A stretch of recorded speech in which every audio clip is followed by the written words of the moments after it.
Hello, brothers and sisters. This is Lisa, and I'm here to share part 5 and 6 of Daniel's Temperance Principles. Now, at the end of the days that the king had said he would bring them in, then the prince of the eunuchs brought them in before Nebuchadnezzar. Daniel 1 verse 18. At the end of the 10 days, the result was found to be quite the opposite of Melzar's expectations. Not only in personal appearance, but in physical activity and mental vigor, those who had been temperate in their habits exhibited a marked superiority over their companions who had indulged appetite. As a result of this trial, Daniel and his associates were permitted to continue their simple diet during the whole course of their training for the duties of the kingdom. The Lord regarded with approval the firmness and self-denial of these Hebrew youth, and His blessing attended them. He gave them knowledge and skill in all learning and wisdom. And Daniel had understanding in all visions and dreams. Daniel 1 verse 17.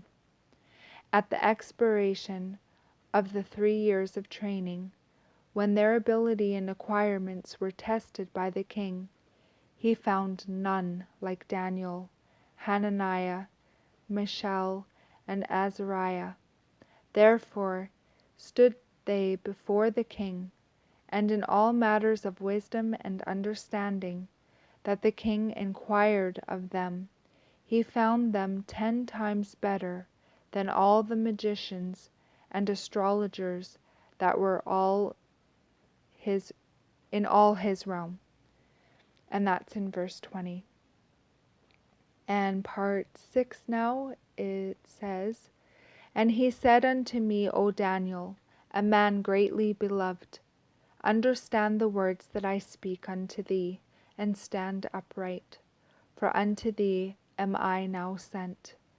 And when he had spoken this word unto me, I stood trembling. Daniel 10 verse 11. The life of Daniel is an inspired illustration of what constitutes a sanctified character. It presents a lesson for all, and especially for the young. A strict compliance with the requirements of God is beneficial to the health of body and mind. In order to reach the highest standard of moral and intellectual attainments, it is necessary to seek wisdom and strength from God, and to observe strict temperance in all the habits of life. In the experience of Daniel and his companions, we have an instance of the triumph of principle over temptation to indulge the appetite. It shows us that through religious principle, young men may triumph over the lusts of the flesh and remain true to God's requirements, even though it costs them a great sacrifice. What if Daniel and his companions had made a compromise with those heathen officers, and had yielded to the pressure of the occasion by eating and drinking, as was customary with the Babylonians? That single instance of departure from principle would have weakened their sense of right and their abhorrence of wrong.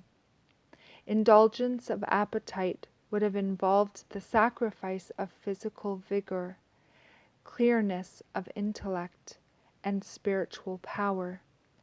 One wrong step would probably have led to others, until their connection with heaven being severed, they would have been swept away by temptation. God has said, "Them that honor me, I will honor." 1 Samuel 2 verse 30. While Daniel clung to his God with unwavering trust, the spirit of prophetic power came upon him. While he was instructed of man in the duties of court life, he was taught of God to read the mysteries of future ages and to present to coming generations, through figures and similitudes, the wonderful things that will come to pass in the last days. And that is the end of the devotionals. I pray you all have a beautiful day in the Lord. God bless each and every one of you. And I will see you either next video or in the air. Bye-bye.